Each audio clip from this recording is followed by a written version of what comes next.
낯설게 하기라는 용어가 있습니다. 러시아 문학 용어인데요. 일상적이고 평범한 것들을 좀 새롭게 배치하거나 낯설게 놓아서 예상 밖의 방식으로 제시하는 겁니다. 평범함 속에 끼어든 낯선 것들을 통해서 우리가 당연하게 익숙하게 생각하는 것들을 다시 보게 되고 다시 생각하게 만든다는 거죠. 그래서 지나쳐 버리던 그 속에 있는 진실들을 또 발견하게 만듭니다. 이미 안다고 생각했던 것들이 우리의 시선 속에서 느려지고 멈춰서고 다시 보이기 시작합니다. 그 틈새에 보지 못하던 진실을 다시 발견하게 되죠. 그리고 이후에 이 문학과 이제 미술은 물론 음악에까지도 이게 영향이 되게 커졌는데요. 직접적인 영향은 아닐 수 있지만 바로 이 낯설게 하기를 가장 직관적으로 보여주는 작품이 그 예술가 르네 마그리트의 작품이라고 생각됩니다. 그 이미지의 배반이라는 작품에서 저 파이프 있죠? 그래놓고 우리 이것은 파이프가 아니다라고 이렇게 적어뒀어요. 그리고 사람의 아들이라는 작품에서는 중저혈모를 쓴 남자 얼굴이 사과로 가려져 있습니다. 그리고 우리가 제일 보고 싶어 하는 거는 얼굴이잖아요.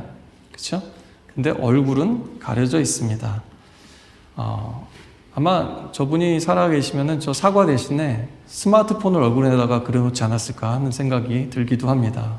우리가 너무 이렇게 하니까 진짜 봐야 될 것을 못 볼 때가 많죠. 우리는 윤곽도 보고 실루엣도 다 보지만 가장 중요한 것은 보지 못할 때가 많다라는 겁니다. 또 이 사람의 아들은요, 성경에서 마침 우리 예수님의 호칭이기도 했습니다. 인자라고 하셨죠.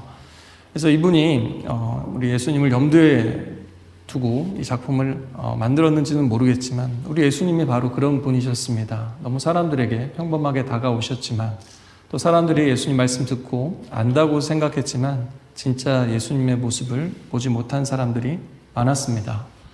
오늘도 하나님께서 아브라함에게 나타나셨는데요.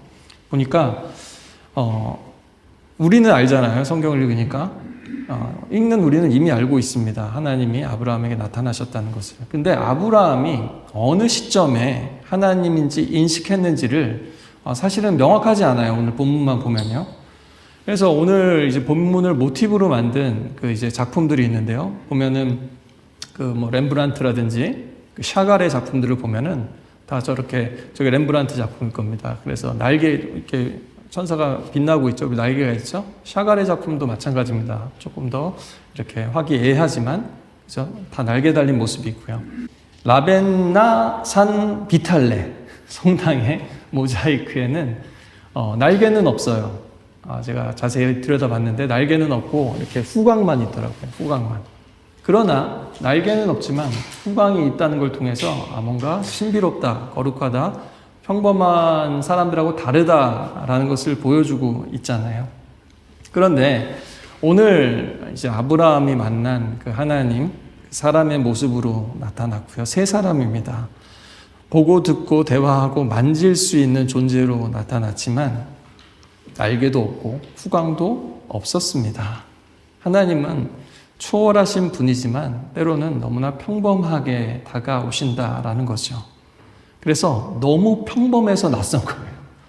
하나님이 잘하시는 게 낯설게 하긴데요. 우리 하나님은 너무 평범하게 우리 일상 가운데 생각지 못한 모습으로 말씀하시고 우리를 만나시기 때문에 우리가 놓칠 때가 많다는 거죠.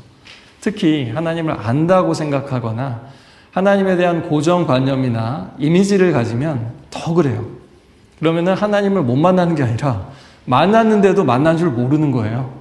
그래서 오늘도 이 시간 매주 어떻게 보면 평범한 예배, 반복되는 예배, 평범한 말씀으로 다가오시는 하나님을 놓치지 마시길 바랍니다. 오늘 아브라함의 첫 번째 환대하는 모습을 살펴보려고 합니다. 아브라함이 보니까 그 한낮의 열기 속에서 장막 입구에 앉아 있었어요. 그러니까 이 지중해성 기후에서는요, 이때가 사람들이 너무 뜨거워서 일하기 힘든 때죠. 그래서 그 낮잠 시에스타라고 하나요? 낮잠 자는 시간입니다. 꿀잠 자는 잠깐 일을 멈추고 꿀잠 자는 시간인데 그때 하나님이 찾아오신 거예요.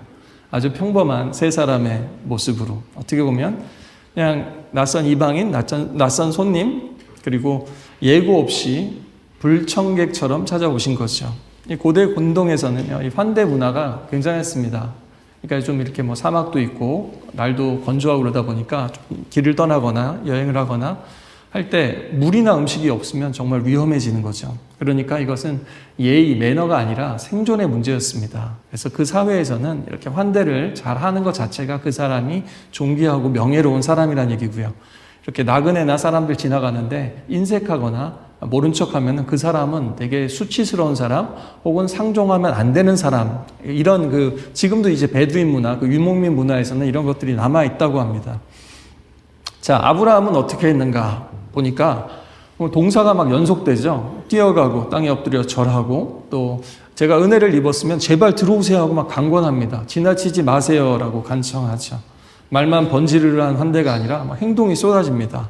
물을 가져오게 하고 발 씻게 하고 나무 그늘에서 쉬게 하고 빵을 굽게 하고 송아지를 잡아서 요리하고 우유와 버터까지 내놓고 마지막에는 나무 아래 서서 마치 이렇게 서빙하듯이 수건 하나 들고서 그렇게 옆에 대기하고 있는 모습입니다. 어떻게 보면은 커피 한 잔 드실래요 해놓고는 갑자기 무슨 꽃등심 세트나 무슨 갈비 세트 같은 거 들고 나오는 게 말이 안 되잖아요. 그냥 과해 보이죠. 근데 그런 정도로 지금 대접을 하고 있다는 겁니다. 이게 왜요? 그 당시에는 그렇게 하는 게 명예기도 했어요. 명예기도 했지만 그 사회 기준보다도 더 베풀었다는 거죠. 그러니까 보통 사람들이 하는 것보다 조금 더, 아니면 더 과하다 정도로 많이 베풀었다. 이것이 바로 믿음의 조상 아브라함의 믿음의 자세였습니다. 우리 할머니들이 한 숟갈 주시면 어떻게 되죠? 한 숟갈이 아니죠? 고봉밥이라고 그러나요? 한 숟갈만 더 먹으라 그러면서 이만큼을 이제 퍼오시죠. 우리 뭐 집사님들도 그렇습니다. 그러면서 한 숟갈을 내준다고 해놓고는 한 그릇을 내주는 이런 넉넉함, 그게 바로 사랑이죠. 그리고 환대의 표현이기도 합니다. 이 대비가요, 뒤에 이게 보면 이야기가 연속되고 있는데요. 그 다음 장에 보면 더 선명해져요. 거기 보면 이제 소돔과 고모라의 롯의 이야기가 나오거든요. 똑같은 이 하나님의 그 천사가 롯을 찾아갑니다. 그랬더니 어떻게 되냐면, 그때 이제 밤이기는 했어요. 그랬더니 식사를 준비하고 누룩 없는 빵을 구워주니 그들이 먹었더라. 롯도 환대했어요. 낯선 이들을 밤에 갑자기. 맞아들이기는 했지만 누룩 없는 빵, 이거는 사실 변이 돼요. 왜냐하면 누룩 없는 빵이라는 거는 빨리 요리하는 거거든요. 누룩을 넣으면 그 숙성시키는 시간이 오래 걸리기 때문에 뭐 밤인데 할 수 없잖아요.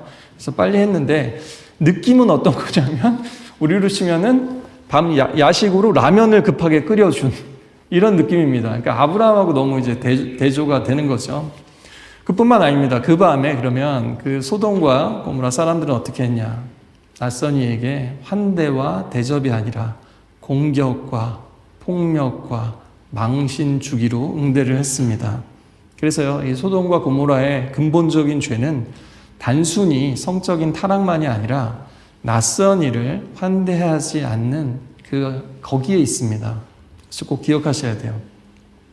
그리고 이 환대의 모본은요, 그 이삭의 아내 리브가에게서도 발견이 됩니다. 리브가 그 아브라함의 종인 이삭의 아내를 구하려고 찾아왔습니다. 리브가를요. 그랬더니 리브가가 그 종을 향해서 급히 달려가서 이런 표현이 계속 반복됩니다.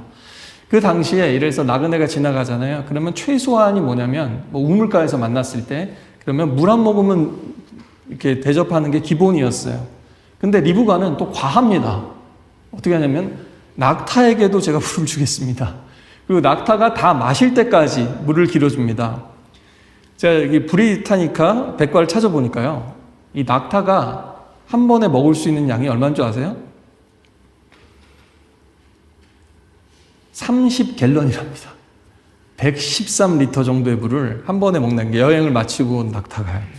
그런데 낙타가 지금 몇 마리인지 아세요? 10마리입니다. 10마리.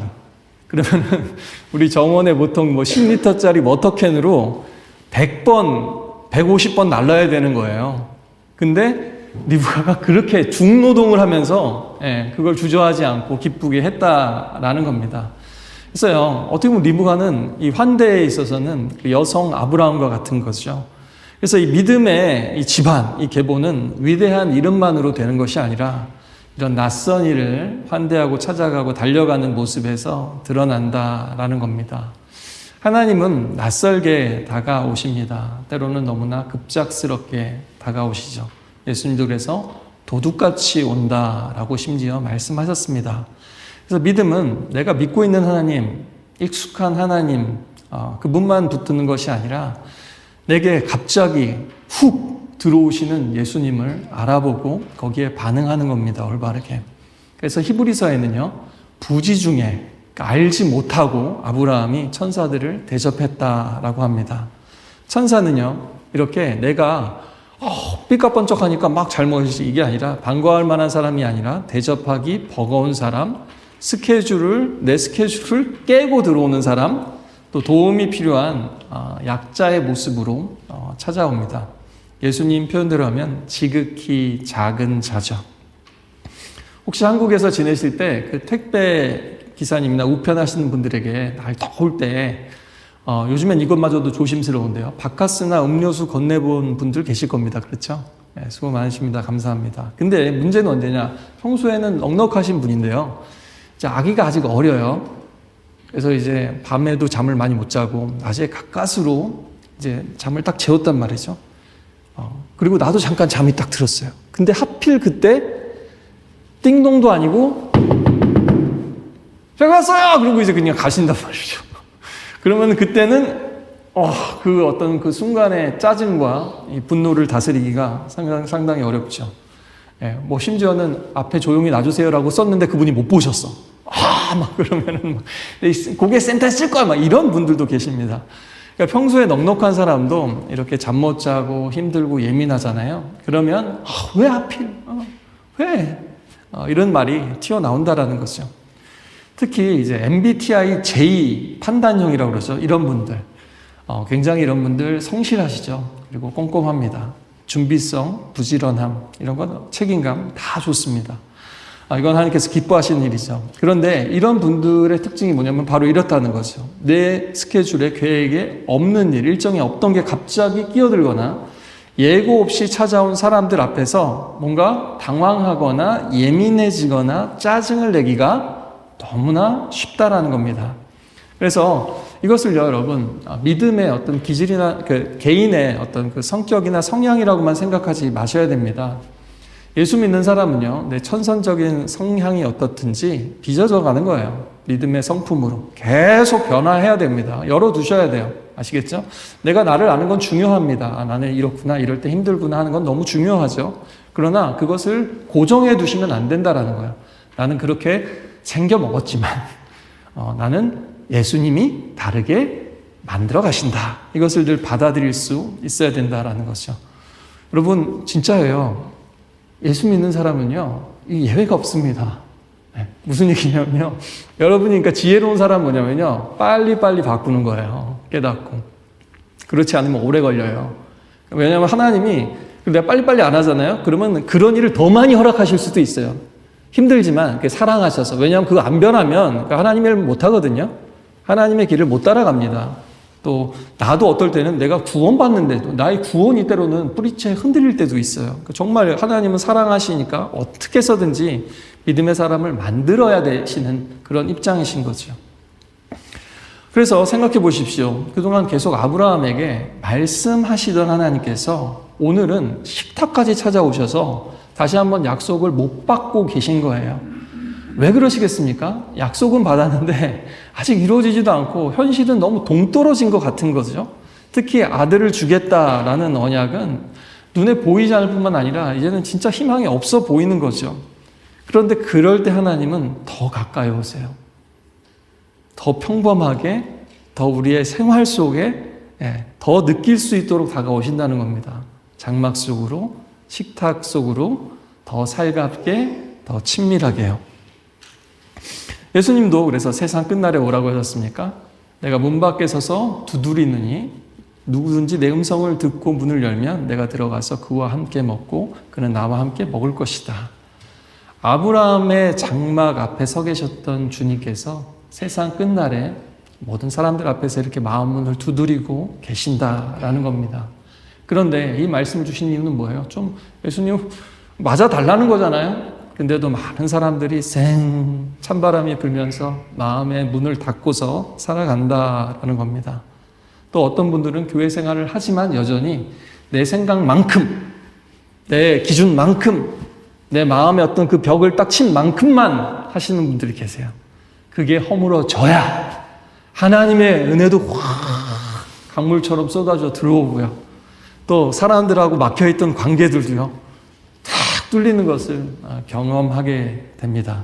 특히 MBTI 또 I인 분들 계시죠? 내향형이신 분들은 이런 게 얻는 게 힘들어요. 좀 오래 걸려요. 네, 괜찮습니다.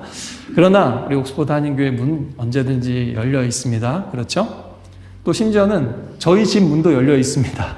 그러니까 식탁에서 같이 먹고 마시는 우리의 모든 예배와 모임들 가운데 또 성경 공부 가운데 여러분 같이 오셔서 더불어 먹고 마시면서 우리 예수님의 피와 살을 그 약속을 나누는 하나님의 식구들이 되시기를 축복합니다. 자, 이제 두 번째는요. 포커스가 사라로 갑니다. 이제 이렇게 대접을 하는데 갑자기 이 세 사람이 네 안에 사라는 어디 있느냐 하면서 사라를 찾아요. 사라도 뒤에서 엄청나게 막 그 손님 접대를 하고 서빙을 하고 있었겠죠. 이 아브라함의 환대가 너무나 빛나는 장면에서 갑자기 들어오신다고요? 사라를 이제 찾으시는 거예요. 사실 이번 방문은요, 아브라함이 아니라 사라에게 사실 초점이 있습니다. 그 앞에 17장 보면은 너는 내 앞에서 행하여 완전하라, 온전한 삶을 요구하셨고 그 언약의 증거를 할례로 몸에까지 새겨주셨습니다. 그리고 전에 이미 17장에서 아브라함에게 오셔서 사라에게서 난 자라야 이 언약을 잊게 될 것이라고 오늘과 사실 똑같은 약속을 이미 하셨어요. 17장에. 성경 읽으신 분들은 아시겠지만. 그래서 근데 왜 똑같이 갑자기 나타나셔서 비슷한 말씀을 하시냐. 다른 게 있다면 이거예요. 앞에서는 17장에는 정한 때에 아들이 생길 거라 그랬는데 오늘은 내년 이맘때쯤. 이게 달라요. 더 이제 1년도 안 남았다는 얘기죠. 이게 차이가 있는데 내용은 똑같아요. 사라를 통해 주시는 아들을 통해서 하나님의 구원이 또 이 믿음의 가문이 계속될 것이다. 라면서 이삭의 이름도 지난번에 이미 지어주셨어요. 그때 아브라함이 웃었거든요. 그런데 오늘은 왜 사라에게 오셨나? 사라를 콕 집어서 지목하시잖아요. 그리고 지난번에는 아브라함이 웃었는데 그래서 오늘은 사라가 웃습니다. 흥미로운 점은 17장에 하나님이 아브라함에게 그렇게 약속을 하셨는데요. 그래서 이름이 오늘 보면 이제 사라에서 사라로 이제 바뀌어 있어요. 그 얘기는 이미 뭔가 하나님의 메시지가 사라에게 전달됐을 수 있다라는 거죠. 그런데 오늘 이제 대화를 이제 계속 진행되는 걸 보면요. 이 부부 사이에 뭔가 대화의 공백이 느껴집니다. 그러니까 하나님이 아브라함에게 17장에서 하신 약속을 이게 사라한테 제대로 전달한 게 맞나라는 생각이 든다는 거예요. 그래서 하나님이 굳이 오셔서 사라한테 약속을 다시 한번 주시는 거죠. 그죠? 그러니까 인간적으로는 너무나 이해가 되는 거예요. 아마 아브라함 입장에서 그럴 수 있잖아요. 아내도 나도 늙고 아내도 늙고 가뜩이나 지금 아내가 아이 못 낳아서 힘들어하는데 하나님이 진짜 주신다고 그랬어 다시 한번 이러면은 그게 또 다른 부담이 될까 봐 그랬을 수도 있고요. 어떻게 보면 자기 자신도 확신이 부족했을 수도 있습니다. 그건 알 수 없어요. 그런데 이런 거 있지 않습니까? 부부 사이에도 이해는 하는데 사실 너무 예민해서 건드리기 힘든 주제들이 있습니다. 가족 간에도 그렇죠. 부모 자녀 간에도 그렇고요. 그렇죠? 또 친한 사람들끼리도 이런 게 있어요. 뭔가 서로 짐작은 하고 있는데 너무 예민해서 혹은 그 전에 상처들이 있어서 함부로 다시 꺼내기는 힘든 그런 주제들이 있다라는 겁니다. 또 어떤 거는 기도 제목인데도 이제 상처가 돼서 시간이 너무 오래돼가지고 이제는 다시 뭔가 꺼내기도 힘든 일들이 있다라는 거예요. 마치 지금 아이를 기다리다가 폐경기가 왔는데 아이를 주신다라는 것처럼 말이죠. 저도 이제 아이를 7년 만에 첫째를 하나님께서 주셨는데요. 처음에는 다 기도하고 있어요. 빨리 애가 생길 거야. 당연히 생기지. 막 이러고 막 송구영신 때 가면은 아이가 생길지어다. 아멘. 막 이랬단 말이죠. 근데 한 3, 4년쯤 되니까 빨리 생겨야 될 텐데 같이 기도하고 있어요. 그래. 이제 5, 6년 되잖아요. 그러면 사람들이 말도 못 꺼냅니다. 7년쯤 되면은 그 주제 자체가 올라오기가 굉장히 힘들어요. 그런 겁니다. 그런 주제라는 거예요. 너무 다 잘 됐으면 좋겠는데 이게 내가 생각해도 그들이 생각해도 이게 되겠어? 이런 문제들이 있다라는 거죠. 그렇죠? 그런데 우리 하나님은 놀라우신 분이십니다. 그 부부 사이의 공백을, 또 정말 사랑하지만 둘이서 해결하지 못하는 그 문제를 그냥 내버려 두지 않으시고 사라에게도 직접 그 약속이 들리도록 하신다는 겁니다. 오늘 사라가 어디 있어요? 장막 문 뒤에서 듣고 있었습니다. 들어오지도 않았어요, 심지어. 그런데 하나님은 사라를 찾으시는 거예요. 사라가 들어야 된다는 거죠. 나중에는 결국 사라가 대답까지 합니다. 대화로 초청하시는 거죠. 그리고 이 하나님의 언약이라는 것은 나만의 문제가 아니라는 겁니다. 가정이 엮여있고 공동체가 엮여있고 거대한 그 하나님의 나라와 백성들이 같이 엮여있는 그런 일이라는 거예요. 여기서 그래서 우리 하나님의 어떤 그 경륜, 사람들을 다루시고 역사를 이끌어 가시는 방식을 다시 한번 보게 됩니다. 하나님은 종종 먼저 남편을 다루실 때가 있어요. 또 그러다가 갑자기 아내를 다루실 때가 있어요. 그러니까 우리 생각에는 한꺼번에 하실 것 같은데 먼저 한 사람을 만지신다는 거예요. 한 사람을. 한 사람만 제대로. 그러면서 가정을 세워나가시는 거예요. 우리 생각에는 근데 한꺼번에 다 바뀌면 너무 좋겠죠. 근데 여러분도 한번 가정 돌아보세요. 그런 일은 잘 일어나지 않습니다. 부부도 그렇고 공동체도 마찬가지다라는 거예요. 우리는 은혜 받으면 내가 받았는데 저 사람도 받았으면 좋겠다. 저 친구도 받았으면 좋겠다. 우리 가족도 받았으면 좋겠다. 이런 누구나 좋은 마음이 드는데 대부분은 먼저 만져지는 사람이 있고 또 시간이 지나서 그분도 하나님이 반드시 만지시더라라는 겁니다. 그래서 이거 야곱의 가문들도 보면요. 요셉을 다루실 때가 있었고요. 또 유다를 다루실 때가 있었고요. 다른 형제들 다루실 때가 다 다른 시간과 사건들이 있었어요. 우리 하나님은 우리가 조급하지 하나님은 조급하지 않으십니다. 물론 하나님도 안타까우세요. 어떻게 해서든지 가장 좋은 것을 빨리 우리가 누리길 바라죠. 그런데 사람들이 고집스러워서 그게 빨리 안 되더라는 겁니다. 그래서 하나님은 조급하지 않으시고 다만 정확한 타이밍에 기가 막히게 모두를 구원하십니다. 할렐루야. 그래서요, 여러분 은혜 받으시면 어떻게 한다고요? 가치를 먼저 꿈꾸는데요. 그것이 사랑이고 아름다운 마음이지만 여러분 그 대신에 조급함이 끼어들게 되면 일을 그르치는 경우가 생깁니다. 그러니까 은혜를 받았다고 해서 어떤 나의 기질, 나의 성향, 방식으로만 사람을 바꾸려다가 실패하는 일들이 생겨요. 그래서 지난주에도 우리 집사님과 말씀을 나눴는데 담대하게 전도해요. 이때다. 지금 해내야 된다 해서 끝까지 밀어붙여가지고 결국에는 어떤 그 고백을 하나님에 대해서 고백하게 하고 그런 분도 계세요. 그러니까 뭔가 우리가 담대하게 때로는 전도하고 또 대화하고 설득하고 때로는 고집스러운 사람보다 더 고집스럽게 밀어붙여야 될 때가 있습니다. 그래서 예수 믿게 되는 분들이 있어요. 하지만 반대로 어떤 경우가 있습니까? 이슬비 젖듯이 또 오랜 기다림 가운데 또 내가 할 걸 다 했는데 이거는 하나님이 하셔야 돼 하면서 끝까지 기다리고 기도하면서 기다려야 할 때도 있고 그런 사람들도 있다라는 겁니다. 그래서 여러분 쇳불도 단김에 빼라라는 속담이 있잖아요. 이게 뭐면요 단번에 빼라는 의미가 아니에요. 단김에죠. 단김에. 단번에가 그러니까 한 번에 빼라는 뜻이 아닙니다. 이 속담의 참 뜻은 뭐냐면요 아직 뜨거울 때라는 뜻이에요. 이해가 되시죠? 그러니까 타이밍과 기회가 더 중요하다라는 거예요. 지금 상황이 어떤가? 지금 저 사람의 마음이 어떤가? 잘못하면 어떻게 돼요? 달아오지도 않았는데 뽑으려고 하다가는 무리수나 상처 있거나 다치는 일이 오히려 생길 수 있다는 거죠. 그래서 하나님께서는요, 아브라함에게 찾아오시고 사라에게 다시 찾아오시잖아요. 시간차 공격. 우리 하나님이 잘 하시는 거예요. 시차를 두시고 각각 다른 사람들에게 찾아오신 겁니다. 한 가족이라도 말이죠. 그죠? 그러니까요, 우리가 가족이든 어떤 전도하려고 마음먹은 사람이든 때로는 어떻게 해야 돼요? 무한 기다림과 무한 기도 모드로 가야 되는 겁니다. 때로는 어떻게 해야 돼요? 때로는 하나님이 몰아치듯이 하면 나도 그냥 폭풍 몰아치듯이 막 끝까지 그렇게 다가갈 수 있어야 된다라는 겁니다. 그런 거잖아요. 여러분 아시죠? 누구는 교회 오세요 하면은 와요. 약속하고 갈게요 하고 옵니다. 근데 누구는 갈게요 하고 안 옵니다. 같이 데리고 와서 앉혀놔야 돼. 누구는 사람마다 다 그게 기질이 이제 다르다라는 거죠. 그런 사람들의 상대방이 어떤 분인지 근데 처음부터 그러면 또 안 돼. 내가 왜 교회에서 강요를 해? 그러고 나 다시는 안 와. 이런 분도 계시잖아요. 그러니까 이렇게 보면서 그분이 어떤 생각을 갖고 있는지, 어떤 것을 힘들어하는지를 늘 헤아리면서 그분에게 가장 좋은 방식을 택하는 것, 그것이 사랑이고 지혜이죠. 그래서 하나님이 너무 그렇게 잘하신다는 겁니다.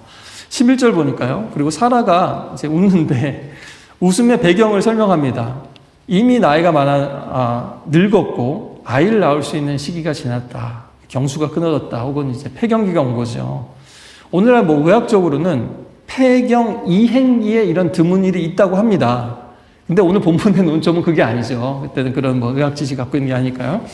그게 아닙니다. 오히려 불가능하다, 끝이다 라고 하는 상황에서 하나님은 뭐예요? 이제야 준비가 됐다. 아니, 이제 다 됐는데 조금 남았어. 이런 거예요, 오늘 말씀은. 진짜 다 왔어, 진짜 다 왔어. 1년도 안 남았는데 이것만 하면 돼. 진짜 조금 남았다라고 말씀하시는 거예요. 모두가 불가능하다고 하는 일이 이루어질 때 모두가 이건 하나님이 하셨다라는 것 또한 분명해지지 않습니까? 그래서 하나님이 때로는 우리가 더 어렵고 불가능해 보이는 상황 속으로 자꾸 이렇게 몰아가실 때가 있는 거예요. 그래서 하나님은 약속을 지금 사라와 아브라함에게 더 가까이 다시 한번 분명하게 주고 계신 장면입니다. 사라가 엿듣다가 속으로 웃어요. 이런 거 있죠. 오늘 설교 제목이 뭡니까? 하하하하잖아요. 이거는 기뻐서 웃는 거예요. 근데 보통 이건 뭡니까? 이거는 헛웃음이죠. 헛웃음. 그죠? 보면 이 부부가 닮았어요. 전에는 아브라함이 엎드려서 웃었는데 부부는 뭐라 그랬어요? 유유상종이다. 똑같으면서 동시에 상극이다. 너무 다르다. 그게 부부의 개념이라 그랬죠. 너무 닮았어요. 오늘 보니까. 지난번에는 아브라함이 하나님 말씀에 웃고 오늘은 하나님 말씀에 사라가 웃는 거죠. 둘 다 하나님 말씀 앞에서 헛헛하게 어이없다는 듯이 웃습니다. 게다가 과연 그런 기쁜 일이 즐거움이 있겠는가? 이것은 단순히 그냥 감정만 얘기하는 게 아니라 사라가 떠올릴 수 있는 모든 삶의 가능성입니다. 부부 관계일 수도 있고요. 몸의 가능성일 수도 있고요. 관계의 가능성일 수도 있고 미래의 가능성일 수도 있습니다. 그렇죠? 이 웃음은 모든 가능성이 사라졌을 때 나오는 그 웃음입니다. 하하가 아니라 하에 가까운 웃음이죠. 하나님 물으십니다. 왜 사라가 웃는데? 하나님께 능치 못할 일이 어려운 일이 있겠느냐라고 물으십니다. 수사 의문문이죠. 수사 의문문은 몰라서 묻는 게 아니죠. 의도가 있는 질문이죠. 하나님은 이미 아시는데 책망하려고 물으시는 것도 아니에요. 범죄한 아담에게 나오셔서 책망이 아니라 네가 어디 있느냐 하면서 다시 한번 그가 하나님으로부터 얼마나 멀어졌는지를 깨닫게 하신 것처럼 왜 웃느냐? 이게 내게 불가능하겠느냐라고 물으시면서 다시 한번 그들의 생각과 마음을 스스로 돌아보게 하시는 거죠. 하나님은 이렇게 우리의 반응과 대답을 기다리시면서 계속 대화를 하고 싶으신 거예요. 그러니까 기도가 이게 계속 되려면 하나님과 대화가 돼야 되는 거거든요. 간청만 한다고 되는 게 아니라 계속 대화가 돼야 우리 속마음을 꺼내놔야 진짜 기도가 되는 거죠. 정말 이제 재밌는 장면인데요. 사라가 안 보이는 데서 속으로 웃는데 하나님은 아브라함에게 사라에 대해서 지금 말씀하고 계세요. 그러니까 또 대답은 이제 누가 해요? 사라가 합니다. 그래서 사라가 두려워서 부인을 해요. 저는 웃지 않았습니다. 하나님 또 뭐라고 그러세요? 네가 웃었다. 하나님이 이 사실을 바로 잡으실 때는 또 확실히 바로 잡으시는 거예요. 근데 왜 그러냐면 이게 비난하려고 그런 게 아니라 이게 이삭의 이름이 되거든요. 이삭의 이름의 뜻이 그가 웃게 될 것이다 라는 뜻이고요. 아브라함이 절망 가운데 웃었고 사라가 헛웃음으로 웃었지만 하나님은 진짜 아들을 주셨네. 하하하하. 이게 바로 이삭의 이야기입니다. 이 장면은 그래서요 마치 부부 상담 같기도 합니다. 하나님이 이제 아이 문제에 대해서 두 사람도 서먹서먹한 거예요. 그런 두 사람 사이에 개입하셔서 은근슬쩍 문 밖에 있는 사라가 다시 이렇게 대화 속으로 들어오고 이 두 사람이 같은 믿음으로 정말 내년이면 주시겠다고 라고 하는 그 약속 안에 묶어주시는 그런 느낌이 듭니다. 아브라함의 속마음도 사라의 장막 위의 웃음도 하나님이 다 아시면서 그들을 다시 그 놀라우신 하나님의 신실하신 사랑 안에서 하나님의 믿음의 가정으로 묶어주고 계시다라는 겁니다. 그래서요, 이런 반응이 들 때가 있어요. 하나님 이게 말이 됩니까? 이게 믿음의 사람들도 다 그랬어요. 그 수넴 여인이 선지자 엘리사에게도 그랬거든요. 내 주여 속이지 마옵소서. 이렇게 얘기해요. 속이지 말래. 말도 안 된다는 거죠. 또 마리아에게도 그 수태고지가 갔을 때 어땠습니까? 제가 처녀인데 어떻게 이런 일이 있겠습니까? 라고 질문하죠. 이런 어떤 질문과 의심을 믿음 없다면서 하나님이 내치지 않으신다는 거예요.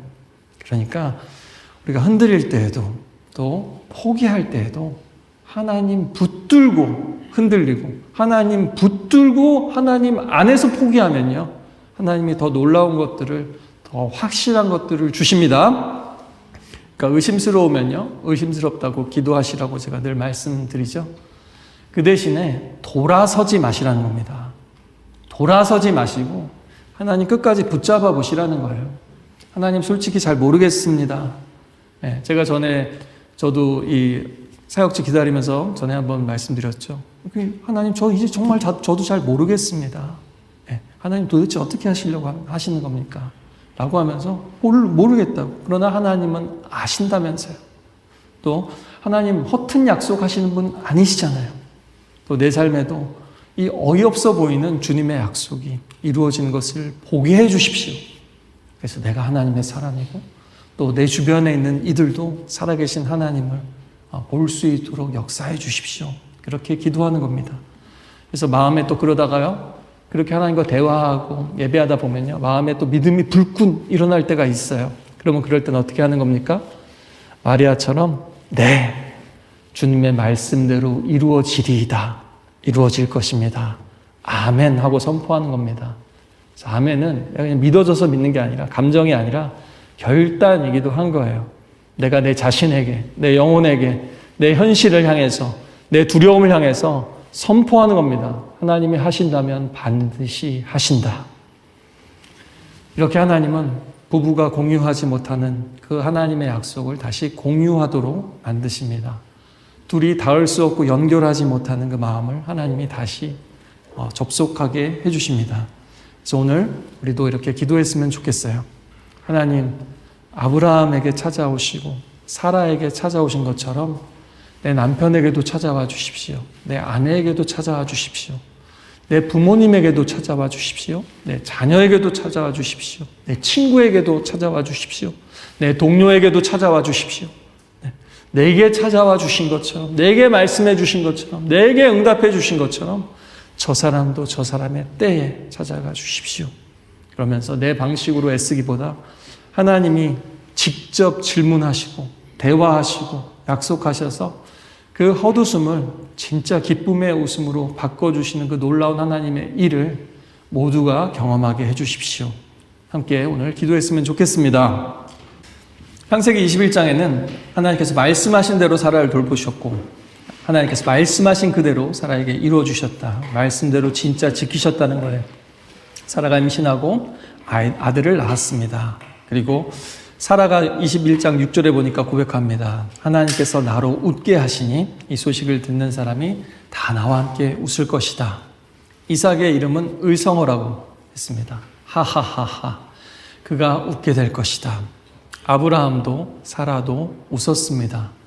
기뻐서 좋아서 웃은 게 아니라 슬퍼서 낙심돼서 상처받아서 기다림에 지쳐서 절망해서 웃었습니다. 그런데 하나님은 진짜 놀라운 웃음으로, 소망의 웃음으로 바꿔주셨죠. 수많은 기다림과 기도의 시간, 눈물의 시간, 절망과 포기의 시간을 지나서 하나님의 시간에 이루어 주셨습니다. 요즘 여러분의 시간이 너무나 빨리 흐르십니까? 아니면 느리게 흐르십니까? 분명한 것은 오늘도 하나님께서 이 시간 우리에게 찾아오셨다라는 겁니다. 말씀으로, 예배 가운데 성령으로요. 그 하나님을 놓치지 마시길 바랍니다. 우리 함께 찬양하고 기도하겠습니다.